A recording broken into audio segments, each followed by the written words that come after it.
Welcome to Healthcare Science and Symptoms, a show where we explore the interdisciplinary field of healthcare and medical research. Tune into the bi weekly conversation with UOHS as we cover the latest topics in science news. My name is Michelle, and today I'm joined with Derek. So today we're going to be talking about the politicization of science. And if you haven't checked out our blog, the UHS Journal, please read it before you listen to the podcast because you'll have a little bit of an idea of what we're talking about.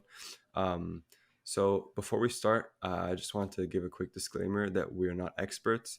We're just we're just having an open and educated conversation as undergraduate students about topics in science that we believe should be addressed. So uh, basically, the whole question surrounding the politicization of science is how do we as a common population receive accurate and scientifically based news?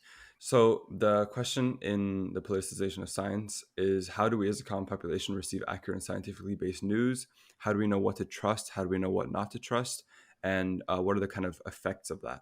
So, again, science is always changing. There's always new theories being updated, released, and developed. And especially with the circumstances now with COVID-19, that's kind of more now than ever.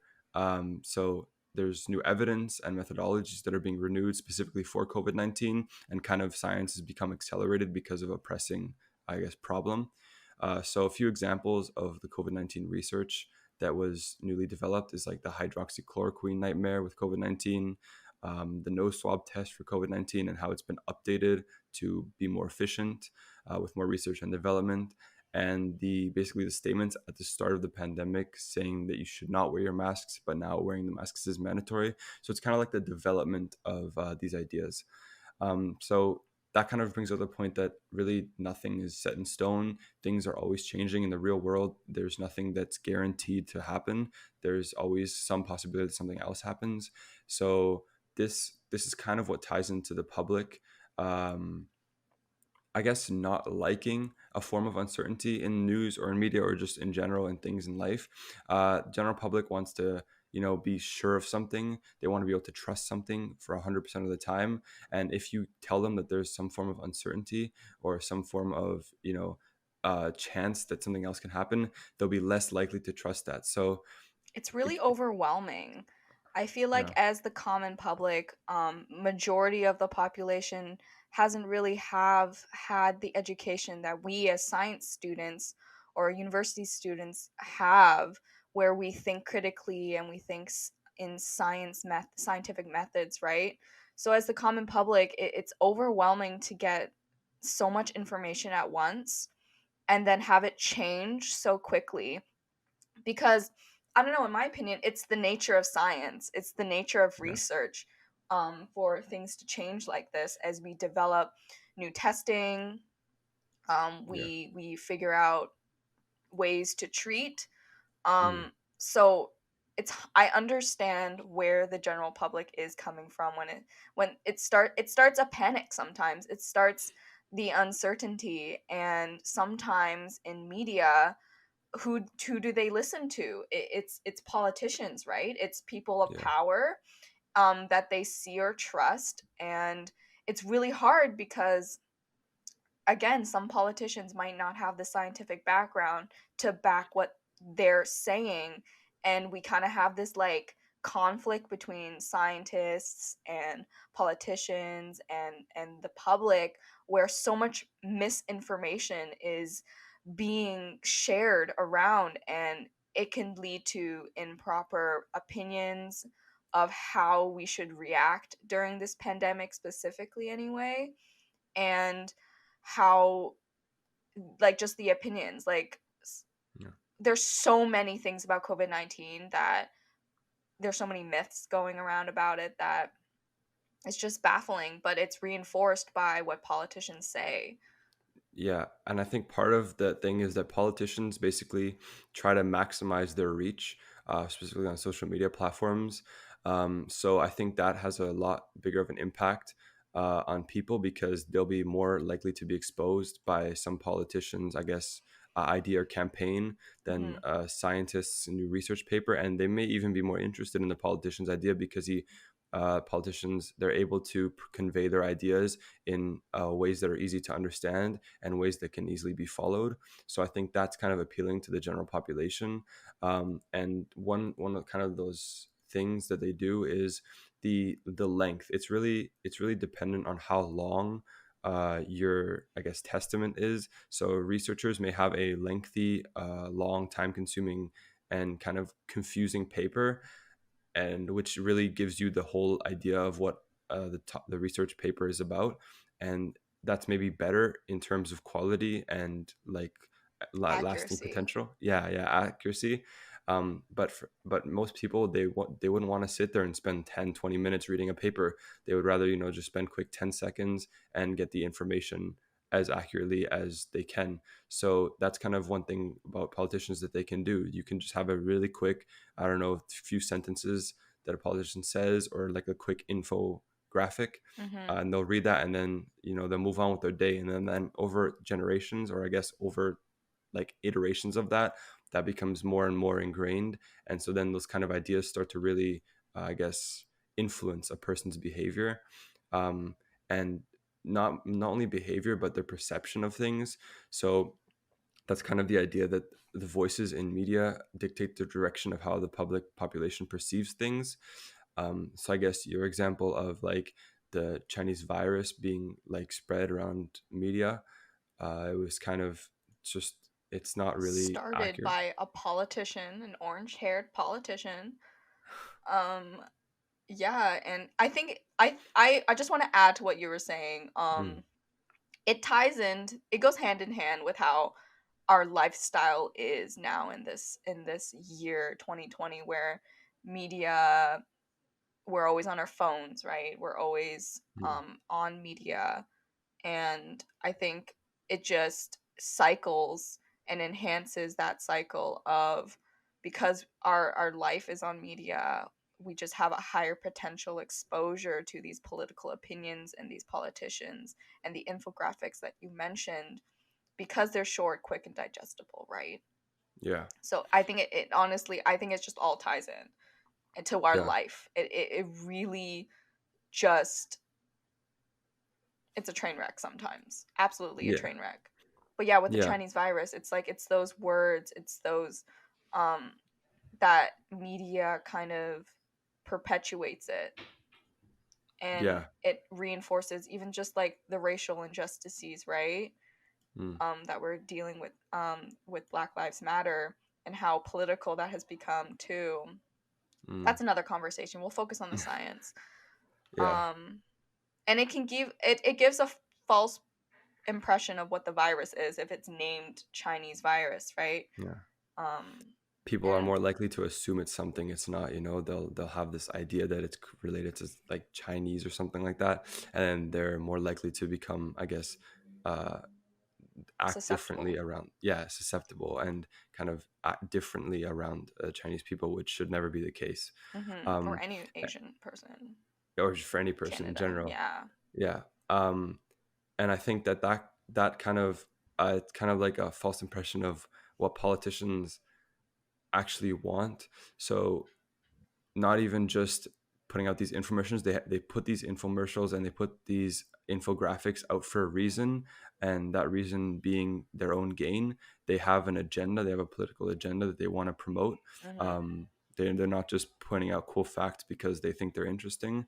um, so that bias ties into what people are exposed to. So people will be exposed to these things, and then they'll gain the politician's bias, and that can be really dangerous because these politicians often have very strong opinions on things, and they'll have a very specific viewpoint on things.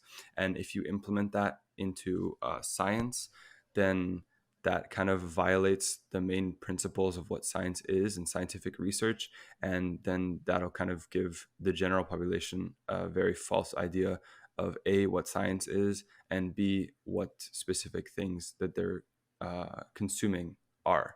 Mhm. And it Yeah, misinterprets papers too. If like there's yeah, quotes in articles, a lot of things are misquoted, like the misinterpreted. Um and there's like those biases, and I think funding, like you mentioned, like their Yeah. own gain can Mm. definitely play a part in how a politician can use science for their own gain. Yeah. But it's not always the case, I think. A lot of like research also has funding from pharmaceutical companies or any other like medical um company. Yeah. But just a disclaimer right now, like force because this is a science podcast, right? Like check your sources, check the Yeah. research methods. Look at your sample size. Is it representative? Is it big enough? And Yeah. it, and we say that as science students, but just to circle back again, like for the common population, that's hard to do. Like Yeah. I'm just It's repeating more work myself to at this do. point, but like it is hard to do, but I Yeah. think it's important in some way to digest like Yeah. science And in that small also, pieces. yeah, that also brings up the idea of like how the data that you're actually researching was done, or like how that data was produced. Mm, And it could even be based off how it's interpreted, because some, of course, people try not to do this, but some research papers will definitely still have a form of bias in them. It's unavoidable when you have a human writing it. mhm, And so I think that's a pretty big problem in research. So, for example, like, are in a research paper, uh, are the proper procedures neglected because of some other form of pressure? So for COVID-19 research, there's a huge urgency for these things to be done, and a huge urgency for new treatments and solutions to come out. So are proper procedures overlooked or skipped in order to accommodate to this high amount of pressure or high amount of need yeah, for the product of the paper?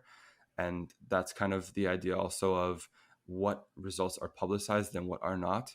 So that it's a whole debate of research versus clinical care, and which one is more accurate or which one is more relative to your life. So there's the one side, which is the urgent desire to help patients with whatever is available, and just give them the help so that they can, I guess, get healthy again, or they don't die, you save them. And then there's the other side of like, it takes time to do a proper scientifically accurate research, and there's, you have to help current patients and future patients. It's not something that you can just quickly solve. It's a lengthy process of multiple steps and going back and, verifying things. um, takes so that's patience. right, yeah. So that's the whole idea uh, behind things like COVID-19. Is there's a debate between, do we, kind of decrease the quality of this research in order to increase the quantity of the product that the research produces, or just the amount of research papers being present. And I think that can be pretty dangerous, because I mean that's in itself is an ethical argument. For example, like if a vaccine is developed, right? Is it safe to use? Do there have to be more tests for the vaccine to completely verify it? Or can it just be implemented to the public immediately? It's like the more tests you run, the more deaths you have, and the more potential future deaths you have. But also Those numbers the are staggering too. Like, I yeah, mean, like the numbers like that, like because there's more tests being run, the numbers are higher. And then there's a misconception of like I remember in the media, we're gonna say Trump. Trump was yeah, saying that just to stop testing and then the numbers will go down, and that's yeah, so not like the way to look at it. yeah, Like it's literally, I in my opinion anyway, is that the more testing you have, the more accurate data that you have. And yeah, it's there's a whole other issue about like of accessibility to testing, but when these numbers rise, it's like there's a misconception. There's a whole like politicization of science right yeah, there just by that one comment that can evoke, I don't know, fear, uncertainty, yeah, miscommunication. And the whole mm, thing about the vaccine, like you said, is that like we have to be patient. Like yeah, yes, we want to help patients, and right now because we don't have a vaccine, so many people are dying. mhm, And it it goes back to I mean, anti-vax, right? I think there's going to be that in the future for sure. That's a whole Mm, other topic for another podcast, though. But mhm. um, Yeah, there's it's basically procedure. yeah. Exactly, yeah. There's procedure, and the question is, do we skip that to release it faster and possibly risk more detrimental things in the future, or do we do the full procedure, take more time, have more people die, but be certain that it's 100% going to work and have minimized side effects? I think that's a great question, and I think we'll leave it with you guys.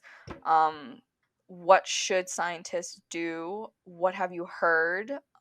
There's definitely a lot of information out there on how our vaccine trials are going, so we Mm. definitely encourage you to look into that. That's for another podcast, though. So, Will be um, coming soon. yeah, soon. So make sure to show some love to your favorite podcast by leaving us a review on Apple Podcasts or wherever you're seeing this or hearing this. And make sure to head on to the UOHS website to subscribe to our blog, which is where we actually stem all of these podcast conversations from. And stay tuned for next week where we discuss mental health